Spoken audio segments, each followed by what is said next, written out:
കൊല്ലം കൊട്ടിയത്ത് ദേശീയപാത ഇടിഞ്ഞ് സർവീസ് റോഡും തകർന്നു. സ്കൂൾ ബസ് അടക്കം 4 വാഹനങ്ങൾ സർവീസ് റോഡിലുണ്ടായ വിള്ളലിൽ അകപ്പെട്ടു. സ്കൂൾ വിദ്യാർത്ഥികളടക്കം തലനാരിഴയ്ക്കാണ് രക്ഷപ്പെട്ടത്.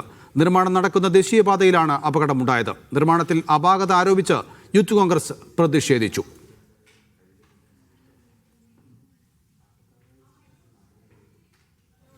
ഈ അപകടവുമായി ബന്ധപ്പെട്ട് ദേശീയപാത പ്രതിനിധി മാധ്യമങ്ങളെ കാണുന്നു. How many proper? It is very much proper. One odd incident doesn't make it improper. So from your first visit, what is the solution? Let the investigation team come and tell us. Rebuilding this road? Yes, obviously we'll rebuild it. Obviously, we'll not leave it as it is. We'll definitely take corrective measures and build a better one. Yes, ma'am. My name is Jambaz. I'm the regional officer here. How much time take this to We'll have to wait and see. We'll have to wait. It's just that it's weird to happen. We'll have to wait and see. Thank you. ഇല്ല, ചർച്ച ഞാൻ വിളിക്കുന്നേ ഉള്ളൂ. നാളെ project ഡയറക്ടറുമായിട്ട് സംസാരിക്കും. Construction company അതിൽ വരും. പക്ഷെ പ്രോജക്ട് ഡയറക്ടറുമായിട്ട് ഞാനൊരു ഡിസ്കഷൻ നടത്തും. അതെ, അവർ ചോദിച്ചിട്ടുണ്ട് കൺസ്ട്രക്ഷൻ കമ്പനിയോട്. അത് പറഞ്ഞല്ലോ, ഇതിനേക്കാളും ബെറ്റർ റോഡ് കൺസ്ട്രക്ട് ചെയ്യുന്നതാണ് പറഞ്ഞത്. അത് നോക്കാം.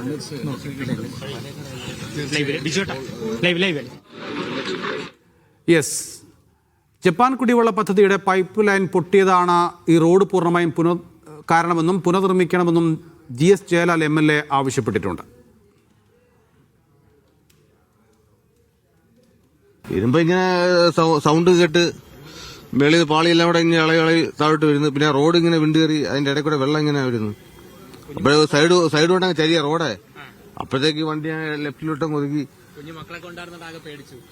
കുഞ്ഞുങ്ങളെ പേടിച്ച് പിന്നെ ഞാനും ആന്റിയുടെ വണ്ടി തന്നെ ഹെൽപ്പറും കൂടെ ചേർന്ന് പിള്ളേരെല്ലാം കൂടെ അപ്പുറത്തെ വീട്ടിലോട്ടാക്കി.